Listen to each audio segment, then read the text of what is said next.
Kita akan memulai segera eksaminasi atau diskusi kita pada siang hari ini tentang persidangan dan dakwaan HRS yang sama-sama kita ketahui begitu alot.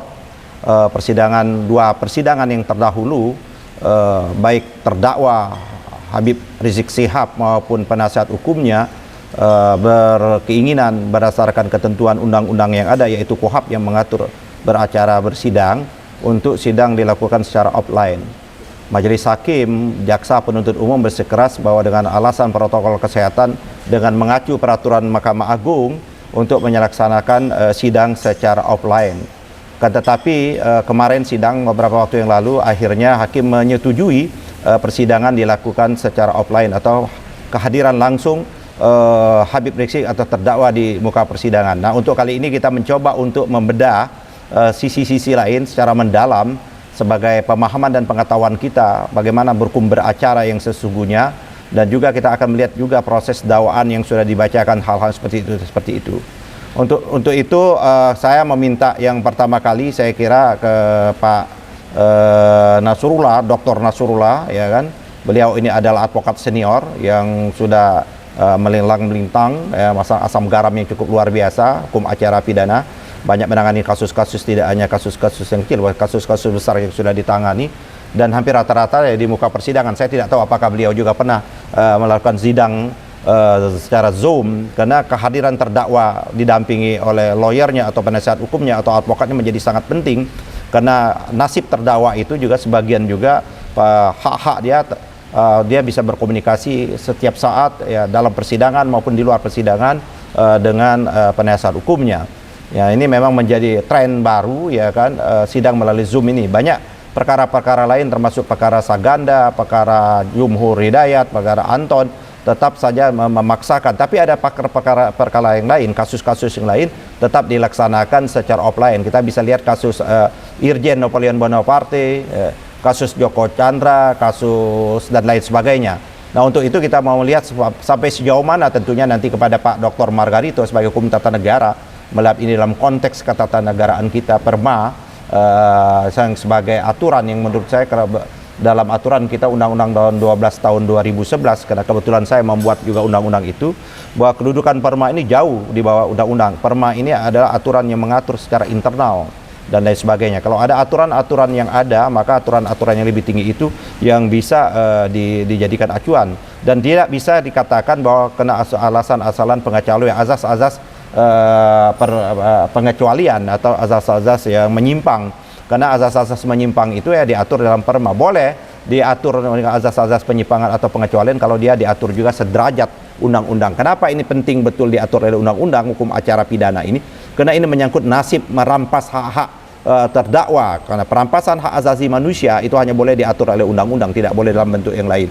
Untuk itu kami mengundang nanti untuk pertama kali ini Dr. Tengku Nasrullah untuk melihat ini. Saya juga sudah nonton beberapa waktu yang lalu, beberapa malamnya perdebatan beliau juga di televisi, ya kan, dengan beberapa tokoh, ya kan, di salah satu televisi swasta menyangkut hal yang sama. Silakan Pak Dr. Tengku Nasrullah untuk memulai. Terima kasih.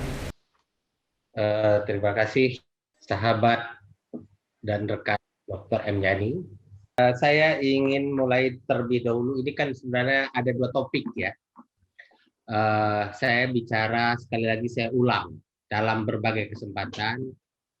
Ketika saya berbicara sebuah hukum acara pidana, saya melepaskan diri dari kasus seseorang.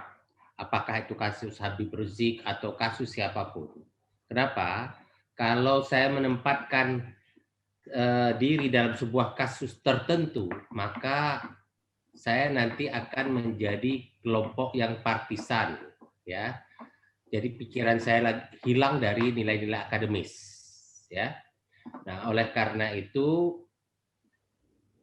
saya bicara umum dalam konteks, dalam lingkup, dan dalam kapasitas saya sebagai dosen hukum acara pidana yang mengajar di beberapa perguruan tinggi dan di berbagai diklat. Kemudian juga saya sebagai salah seorang penyusun beberapa peraturan perundang-undangan bersama Prof. Andi Hamzah, antara lain sekarang Undang-Undang Pengadilan Tipikor itu saya susun bersama Profesor Dr. Ramli, kemudian RUU KUHAP bersama Prof. Andi Hamzah dan beberapa lainnya. Dalam kapasitas itu saya berbicara. Nah, kemudian terkait nanti eksaminasi terhadap surat dakwaan, saya mohon kepada Pak Yani untuk saya tidak melihat materi muatannya secara tajam, karena nanti kita harus mencegah timbulnya tuduhan terhadap kita, yaitu contempt of court, ya, oleh karena belum dijatuhkan putusan. Nah, tapi kalau kita bicara secara keilmuan, hanya dalam konteks keilmuan membedah struktur surat dakwaan, kemudian bentuk surat dakwaan, saya rasa itu boleh saja, nggak ada masalah. Nah, sekarang saya masuk terlebih dahulu dalam konteks sidang online, ya, sidang dengan terdakwa hadir secara online. Nah, KUHAP telah mengatur bahwa hadirnya terdakwa di depan sidang pengadilan wajib hukumnya, tidak ada kompromi. Tidak ada kompromi di titik itu, harus hadir, kecuali untuk beberapa perkara in absentia. Nah, bagaimana menerjemahkan wajib hadir? Apakah hadir secara fisik atau boleh hadir secara online? KUHAP menerjemahkan itu hadirnya secara fisik di ruang sidang pengadilan.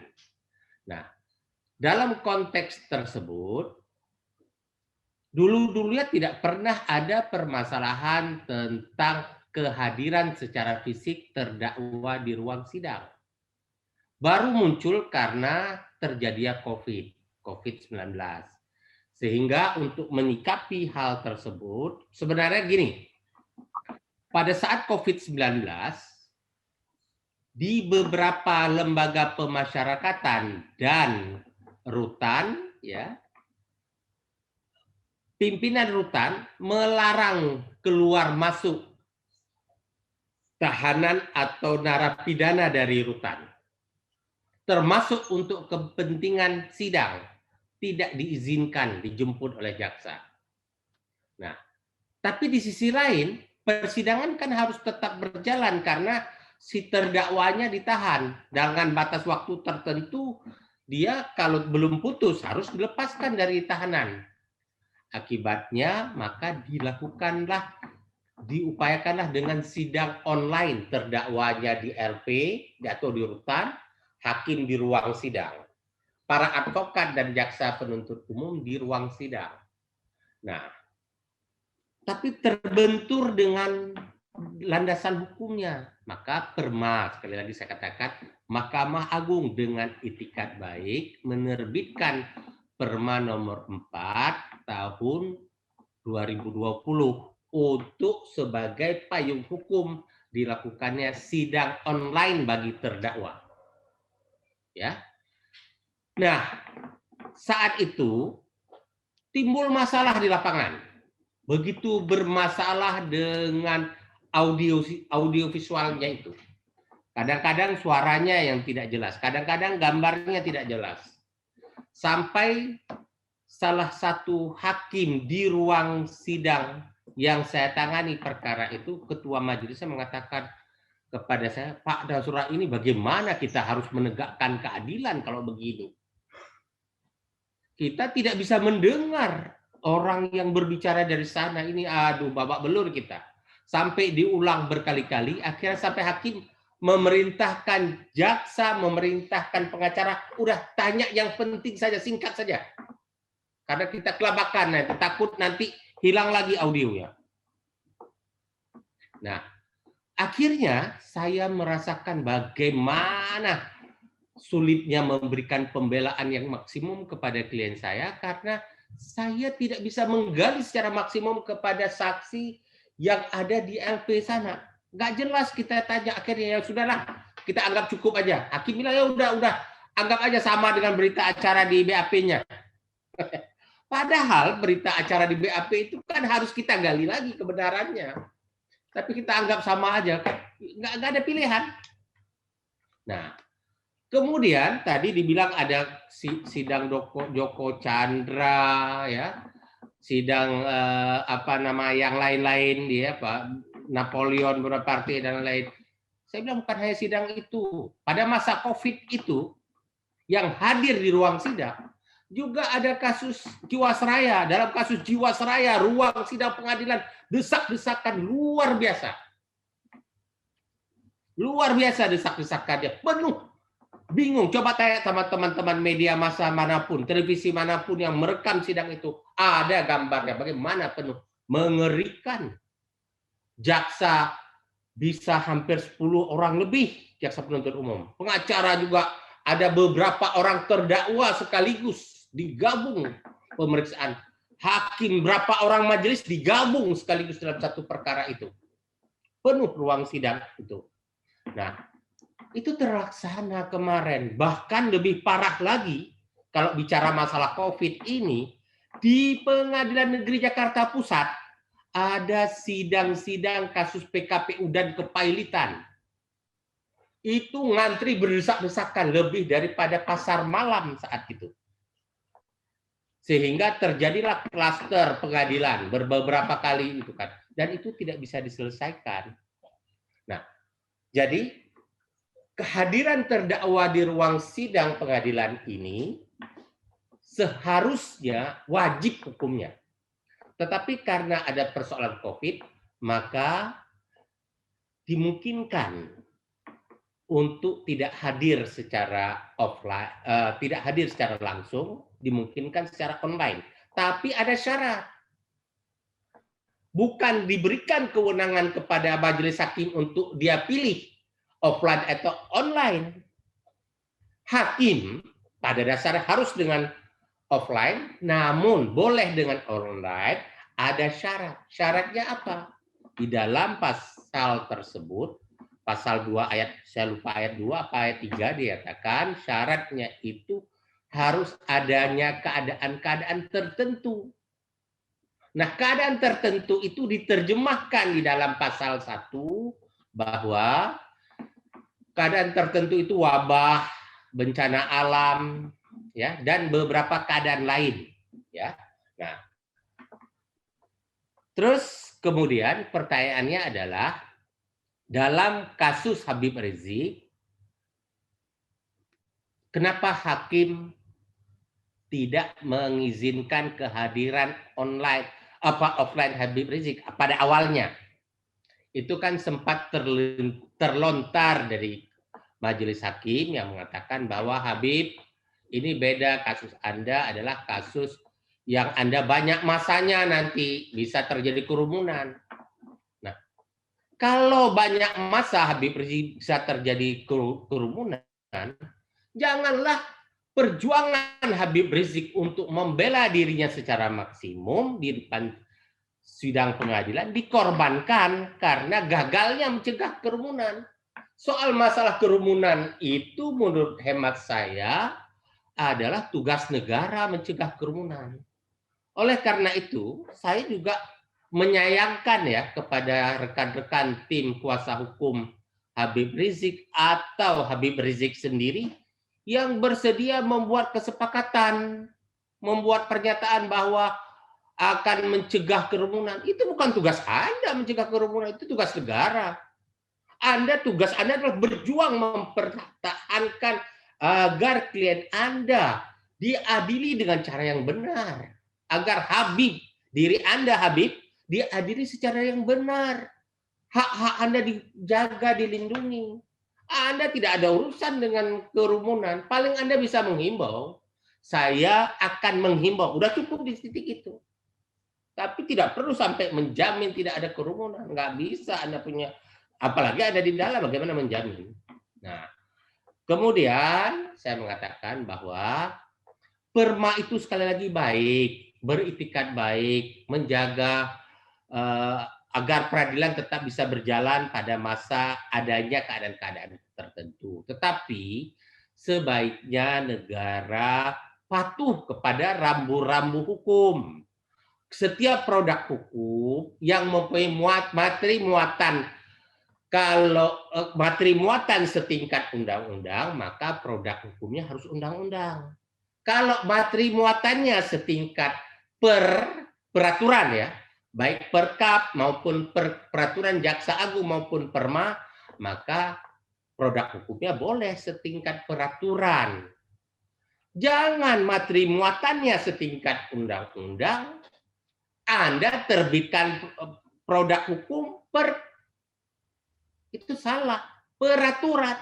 Seharusnya yang terbit adalah produk hukum undang-undang. Oh, oke lah, undang-undang lama kalau dibahas.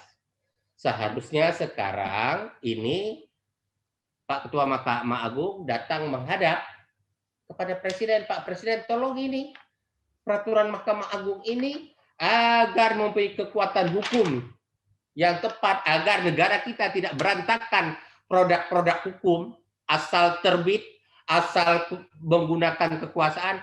Pak Presiden jadikan ini sebagai perpu. Setelah Presiden menjadikan Perma itu sebagai perpu, setelah jangka waktu 90 hari tidak ditolak oleh DPR, maka Perpu itu otomatis menjadi undang-undang. Jadi mempunyai landasan hukum yang kuat. Sekali lagi saya katakan, Perma itu bagus, baik, harus diperjuangkan materi muatannya. Tetapi produk hukumnya jangan Perma. Materi muatannya saya setuju, tapi produk hukumnya adalah setingkat undang-undang. Nah, itu satu. Kemudian kemarin itu ada pihak yang mengatakan, wah boleh dong peraturan Mahkamah Agung menyimpangi undang-undang. Bahkan katanya ditunjuk salah satu pernah terjadi pada zaman Menteri Kehakiman Ismail Saleh, bahwa surat Menteri Kehakiman ya, SK Menteri Kehakiman, surat keputusan Menteri Kehakiman mengenyampingkan materi muatan KUHP. Kita jangan merujuk kepada peraturan perilaku atau rezim-rezim yang menyimpang. Apakah kita ingin terus mempertahankan penyimpangan itu? Memang pada zaman Orde Baru, zaman Pak Harto, kita tidak bisa pungkiri banyak produk peraturan perundang-undangan yang menyimpangi dari sistem ilmu perundang-undangan. Contoh misalnya, menteri-menteri, pejabat-pejabat negara lebih takut kepada impres, instruksi presiden daripada undang-undang. Undang-undang kadang-kadang disimpangi oleh impres. Apakah ini mau dipertahankan terus? Nah, jangan mentang-mentang tetap diberlakukan SK Menteri Kehakiman yang melarang kunjungan setiap saat ke rutan, maka kita anggap itu boleh, bahwa SK Menteri Kehakiman boleh menyimpangi undang-undang, atau Perkap Mahkamah Agung boleh menyimpangi undang-undang, atau peraturan Kapolri bisa menjadi hukum acara pidana. Salah itu pola pikirnya kayak begitu. Makanya saya bilang kita kadang-kadang kalau membicarakan sebuah produk hukum harus punya pengetahuan tentang ilmu perundang-undangan. Nggak perlu tinggi banget sampai S2, S3 tentang ilmu perundang-undangan itu. Ilmu dasarnya saja udah cukup kok, bahwa ada macam-macam materi muatan yang akan dituangkan dalam peraturan perundang-undangan, ada yang setingkat materi muatan undang-undang, ada yang setingkat peraturan pemerintah, ada yang setingkat peraturan menteri, dan lain-lain. Nah, kemudian saya masuk ke surat dakwaan terhadap Habib Rizik. Saya ingin katakan bahwa surat dakwaan ini disusun dalam bentuk kombinasi. Kenapa saya katakan kombinasi? Pertama, dakwaan yang berkaitan dengan pelanggaran protokol kesehatan, di situ disebutkan dakwaan alternatif. Karena apa? Dakwaan 1 atau dakwaan 2 atau dakwaan 3 atau dakwaan 4. Nah, begitu dakwaan 5 disebut dan. Makanya untuk protokol kesehatan, walaupun ada 4 dakwaan, ya, yaitu terkait dengan dakwaan pertama untuk protokol kesehatan itu adalah menghasut. Pasal 160 menghasut, melanggar protokol kesehatan. Kedua, pasal 216 KUHP atau pasal 93. Nah, ini memang agak lucu ini, ya. Atau bagaimana saya menangkap ini bahwa ini ini adalah dakwaan alternatif. Kalau saya melihat bahwa bagaimana sulitnya jaksa penuntut umum menyusun salah satu saja dakwaan kepada Habib Rizik. Begitu ragu dia sampai 4 alternatifnya. Alternatif pertama pasal 160, alternatif kedua pasal 216 KUHP, alternatif ketiga atau kata soal di sini ya, pasal 93 Undang-Undang Nomor 6 tahun 2018 tentang kekarantinaan kesehatan. Alternatif keempat pasal 14 ayat 1 Undang-Undang Nomor 4 tahun 84 tentang wabah penyakit menular. Baru kemudian digabungkan dengan Undang-Undang Ormas, ya. Jadi saya kalau dalam bacaan saya sebagai lawyer yang biasa melihat keraguan-raguan dalam sebuah surat dakwaan, ini adalah sebenarnya bagi saya jaksa penuntut umum ragu sekali atas perbuatan yang dianggap melanggar protokol kesehatan ini. Undang-undang mana yang mau dipakai, pasal yang mana mau dipakai. Akhirnya ditarik semua yang bisa dipaksakan sampai 4 alternatif. Jarang sekali terjadi. Nah, kemudian saya sedikit masuk ke kontennya bahwa ada kalimat di sini ya, dalam surat dakwaan. Saya heran ini, yang didakwa pribadi Habib Rizik, tapi ada kalimat terdakwa yang menyatakan dirinya imam besar. Apakah benar Habib Rizik ini mohon teman-teman Pak Ramadan Khair ya, apakah benar Pak Habib Rizik pernah menyatakan dirinya imam besar? Ya, soalnya ini dituduh oleh jaksa Pak Habib Rizik menyatakan dirinya imam besar. Setahu saya yang selama ini adalah masyarakat dan pengikutnya yang melabelkan beliau sebagai imam besar, bukan beliau yang mendeklarkan dirinya sebagai imam besar. Tapi nggak tahu juga lah. Tapi ini ada dalam tuduhannya. Nah, kemudian kenapa ya dalam surat dakwaan seperti ini dipadukan kalimat seperti ini? Habib Rizik Sihab itu dipadukan dengan kalimat pemimpin organisasi FPI yang telah dilarang. Untuk apa? Ini kan perilaku pelanggaran protokol kesehatan. Jadi itu diulang-ulang terus. Organisasi FPI yang telah dilarang. Ini kan tidak terkait dengan di sini.